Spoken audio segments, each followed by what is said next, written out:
नमस्कार दोस्तों। Art of stock market की लर्निंग, एजुकेशनल और इंफॉर्मेटिव वीडियो में फिर से आपका एक बार स्वागत है। दोस्तों, आज हम जिस कंपनी के स्टॉक को एजुकेशनल और इंफॉर्मेटिव पर्पस से डिस्कस करने वाले हैं, वो दोस्तों कहीं ना कहीं टू व्हीलर सेक्टर से जुड़ा हुआ, ईवी सेक्टर से जुड़ा हुआ भारत की इंडिजिनस कंपनी है। दोस्तों, आज हम जिस कंपनी की आपसे डिस्कशन करने वाले हैं, उस कंपनी का नाम है ओला इलेक्ट्रिकल मोबिलिटी, जो कि इंडिया बेस्ड कंपनी है और मैन्युफैक्चरिंग करती है इलेक्ट्रिकल टू व्हीलर्स को। तो दोस्तों, इस कंपनी की आज हम आपसे डिस्कशन करने वाले हैं एजुकेशनल और लर्निंग पर्पस से। तो दोस्तों, हमने कंपनी के थोड़े से जो कुछ ओवरव्यू था किस सेक्टर से जुड़ी हुई इसके बारे में, दोस्तों हम कंपनी से रिलेटेड क्या न्यूज निकल कर आई है और क्या इसके टेक्निकल एनालिसिस है उसको एजुकेशनल और इंफॉर्मेटिव पर्पस से और लर्निंग पर्पस से जान लेते हैं। तो आइए दोस्तों, कंपनी से रिलेटेड यदि न्यूज को एनालिसिस करने से स्टार्ट करने से पहले यदि हम डिस्कस करें, तो दोस्तों ये टू व्हीलर सेक्टर से जुड़ी हुई कंपनी है और ईवी सेक्टर से जुड़ी हुई कंपनी, मतलब इलेक्ट्रिकल व्हीकल सेक्टर से जुड़ी हुई कंपनी है। तो दोस्तों, इन इस सेक्टर की, ईवी सेक्टर की डिमांड फ्यूचर में क्यों बढ़ने वाली है, क्योंकि दोस्तों गवर्नमेंट ऑफ इंडिया का विजन है कि इलेक्ट्रिकल व्हीकल को काफी ज्यादा वो गवर्नमेंट प्रमोट कर रही है। दोस्तों, एक वक्त था जब ओला इलेक्ट्रिकल का शेयर 150 रुपए के ऊपर उड़ा करता था, मतलब जब इसका आईपीओ आया था, तो दोस्तों इसके आसपास ही इसका आईपीओ आते हुए देखने को मिला था। लेकिन आज उसी हाई से 70% नीचे है। फिर भी पिछले 2 दिनों में ये स्टॉक रॉकेट की तरह भागा है। अब कारण क्या रहा कि कंपनी थोड़े से बुल रन में एंटर हुई है? आखिर ऐसा क्या हुआ कि ये सिर्फ एक शॉर्ट टर्म स्पाइक है या लंबी रेस का घोड़ा है? चलिए समझते हैं। दोस्तों, 20 अगस्त को ओला इलेक्ट्रिकल के शेयर में 14% का जबरदस्त उछाल आया। अब कारण क्या रहा? क्यों उछाल आया? इससे पहले दिन ही ये करीब 9% ऊपर गया था। यानी लगातार 2 दिन शेयर में इन्वेस्टर्स को तगड़ा मुनाफा दिया। 52 हफ्ते के लो लेवल 39.6 रुपए अब लगभग 30% के ऊपर जा चुका है। लेकिन दोस्तों याद रखिएगा, ये अभी भी अपने रिकॉर्ड हाई 157 से 70% सस्ता है, मतलब अभी भी दोस्तों काफी नीचे चल रहा है। दोस्तों, असली वजह क्या है तेजी के पीछे? क्योंकि तेजी के पीछे एक बड़ी वजह है कि ट्रेडिंग वॉल्यूम का उछाल, मतलब अचानक से इसमें वॉल्यूम्स क्रिएट हुआ। जैसे इसमें डिमांड आई तो दोस्तों इसका प्राइस हाइक होने लगा। मंगलवार को ओला इलेक्ट्रिकल के शेयर में 58 करोड़ शेयर की खरीद फरोख्त हुई थी। ये पिछले 20 दिनों के औसत वॉल्यूम से लगभग 5 गुना ज्यादा है।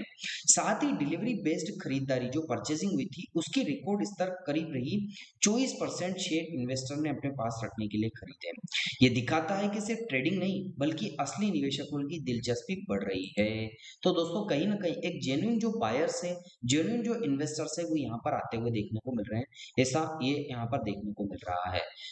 दोस्तों, यदि बात करें कि इन्वेस्टर्स का बदलता भरोसा इस कंपनी के ऊपर, एफआईएस फॉरेन इंस्टीट्यूशनल इन्वेस्टर और डीआईएस डोमेस्टिक इंस्टीट्यूशनल इन्वेस्टर, पिछले कुछ महीनों में विदेशी निवेशक एफआईएस की हिस्सेदारी कम हुई है, लेकिन घरेलू निवेशक डोमेस्टिक इंस्टीट्यूशनल इन्वेस्टर्स की हिस्सेदारी जो कंट्रीब्यूशन है वो दोस्तों इंक्रीज होते हुए देखने को मिला और 20% से बढ़कर 30% हो गई है। यानी जब विदेशी पीछे हट रहे हैं, तब भारतीय इन्वेस्टर इस कंपनी पर अपना ज्यादा क्या दिखा रहे हैं? भरोसा दिखा रहे हैं। मतलब वो इसको लेकर, फ्यूचर प्लान को लेकर काफी ज्यादा दोस्तों एक विजनिस्टिक देखने को मिल रहे हैं। यह ट्रेड शेयर की स्टेबिलिटी देने में मदद कर सकता है। अब कंपनी के परफॉर्मेंस की बात करें, अगर बिजनेस पर नजर डालें तो पिछले साल के मुकाबले रिजल्ट इसके थोड़े से कमजोर रहे हैं। लेकिन अच्छी खबर यह है कि नुकसान इसमें क्या हुआ है? कम हुआ है और मार्जिन थोड़े से सुधरे हैं कंपनी के। जून तिमाही में कंपनी की ग्रोस मार्जिन जो है वो दोस्तों 26% रहा, जो पिछले साल से 740 बेसिस पॉइंट और पिछली तिमाही से 1100 बेसिस पॉइंट ज्यादा है। मैनेजमेंट का दोस्तों ये कहना है कि आने वाले सालों में मार्जिन 35 से 40% तक जा सकता है। ऐसा दोस्तों वो एजम्पशन लगा रहे हैं, जो इसका मैनेजमेंट निकल कर आया वो ऐसा एजम्पशन लगा रहा है कि इसका जो मार्जिन है वो 35 से 40% जा सकता है। साथ ही ऑटो सेगमेंट में दूसरी तिमाही में EBITDA earning before income and tax ratio positive होने की उम्मीद है। अब दोस्तों कंक्लूजन की बात करें तो कंपनी ने फाइनेंशियल ईयर 2026 में जो गाइडेंस दिया कि राजस्व ग्रोथ, जो इसकी दोस्तों ग्रोथ है, जो फाइनेंशियल ग्रोथ है वो नेगेटिव में 7% से +4% के बीच रहेगी। मतलब दोस्तों जो नेगेटिव थी वो पॉजिटिव में रहेगी। लेकिन अगर ओला अपनी गलत लागत जो इसकी है वो कम करके बिक्री बढ़ाने में सफल होती है तो ये शेयर लंबे समय में रिवाइवल मतलब रिकवरी करता हुआ आपको देखने को मिल सकता है। फिलहाल ये stock high risk high reward category में बना हुआ है।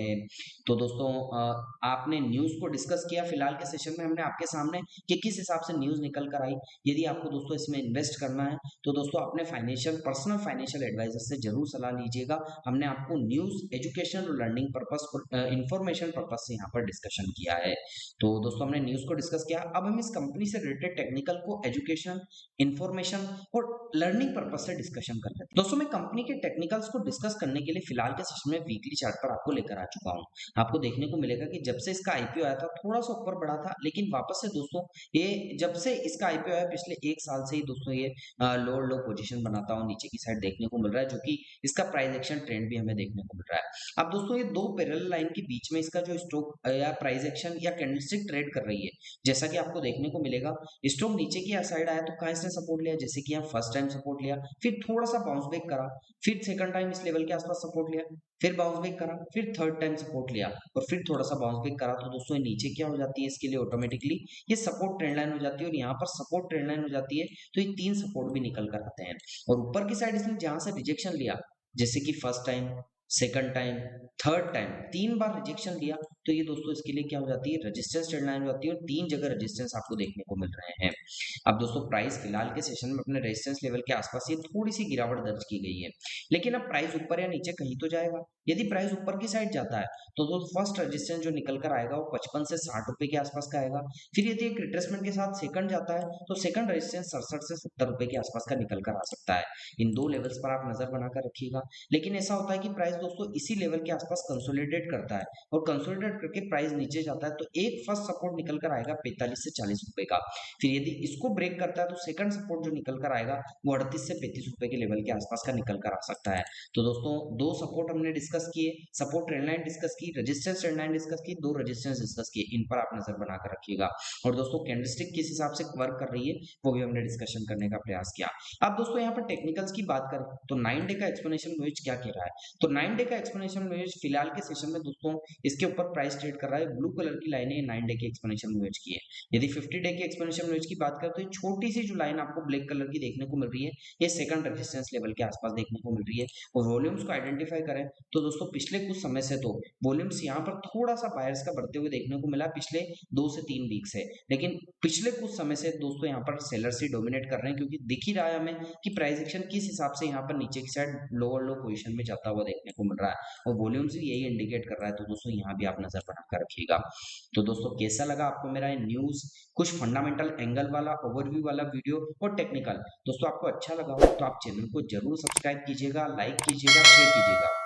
और आपको लगता है कि हमारे द्वारा बनाई गई वीडियो में कोई कमी है, कुछ वैल्यू एडिशन की आवश्यकता है, कुछ और अच्छे से अच्छा आपको लर्निंग एजुकेशन इंफॉर्मेटिव वीडियो में इसमें वैल्यू एडिशन ऐड कर सकते हैं, तो दोस्तों कमेंट सेक्शन में मेंशन करके जरूर बताइएगा, ताकि आगे आने वाली जो वीडियोस है, आगे आने वाली जो लर्निंग क्लासेस है दोस्तों उसमें और अच्छे से अच्छा कंटेंट आपको डिलीवर कर सके। मिलता हूँ दोस्तों अगले दिन अगली नई स्टॉक मार्केट की काफी अच्छी नॉलेजेबल एजुकेशनल इंफॉर्मेटिव और लर्निंग वीडियो के साथ। तब तक के लिए आप लोगों से इजाजत चाहता हूँ। जय हिंद, जय भारत।